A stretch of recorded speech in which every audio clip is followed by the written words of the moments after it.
Sir કઈ રીતનો મેલ મળ્યો છે, કઈ રીતનો? વહેલી સવારે 2 વાગે કોર્ટના મેલ ઉપર એક મેલ આવ્યો, અજાણો મેલ છે. એમાં લખનાર એ બધાની તપાસ કરવામાં આવશે, પોલીસને જાણ કરવામાં આવી છે. અને જેવો મેલ મળ્યો એટલે સ્ટાફે તરત જ વહેલી સવાર હતી 2-2:30 વાગે તો પણ તાત્કાલિક પ્રિન્સિપલ ડિસ્ટ્રિક્ટ જજ સાહેબને જાણ કરી અને તમામ સ્ટાફ અને પ્રિન્સિપલ ડિસ્ટ્રિક્ટ જજ ત્રિવેદી સાહેબ એક્શનમાં આવી ગયા. પોલીસને જાણ કરવામાં આવી અને અત્યારે કોર્ટ બિલ્ડિંગમાં બધું આ બાબતનું કોઈ અનિચ્છનીય બનાવ ના બને એટલાને માટે પોલીસનું ચેકિંગ ચાલુ છે, બોમ્બ સ્કોડ રૂ ને બધાનું, અને પ્રવેશબંધી રાખવામાં આવી છે એટલા વખત.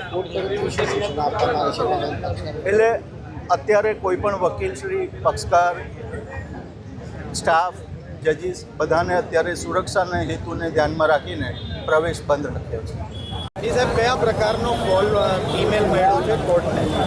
આજે અર્લી સવારના વહેલી સવારે 2 વાગ્યાના અરસામાં સુરત ડિસ્ટ્રિક્ટ કોર્ટના મેલ આઈડી ઉપર એક મેલ આવેલો અને મેલમાં એવી જાણકારી આપવામાં આવી કે સુરત ડિસ્ટ્રિક્ટ કોર્ટ કેમ્પસમાં એક બોમ્બ ડિપ્લોય કરવામાં આવેલ છે અને એ પ્રકારની એક ધમકીભર્યો મેલ આવતા તુરત જ ડિસ્ટ્રિક્ટ કોર્ટના સત્તાવાળાઓએ એ બાબતને સિરિયસલી લીધી અને તરત જ એમને પોલીસ ડિપાર્ટમેન્ટને, સુરત પોલીસ ડિપાર્ટમેન્ટને જાણકારી આપવામાં આવી.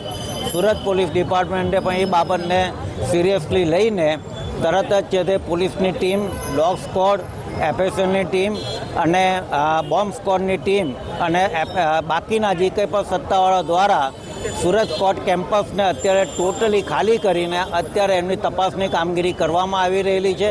અત્યારે સુરત કોર્ટ કેમ્પસમાં કોઈને પણ એન્ટ્રી આપવામાં આવી રહેલી નથી અને સુરતના પ્રિન્સિપલ ડિસ્ટ્રિક્ટ જજ સાહેબ દ્વારા પણ તમામને વિનંતી કરવામાં આવેલી છે કે અત્યારે જ્યાં સુધી પોલીસની કામગીરી પૂર્ણ ન થાય ત્યાં સુધી અત્યારે કાર્યવાહી સ્થગિત રાખવામાં આવશે અને પોલીસ દ્વારા સેફનો મેસેજ પાસ ઓન કરવામાં આવશે, ત્યાર પછી જ કાર્યવાહી ફરીથી શરૂ કરવામાં આવશે.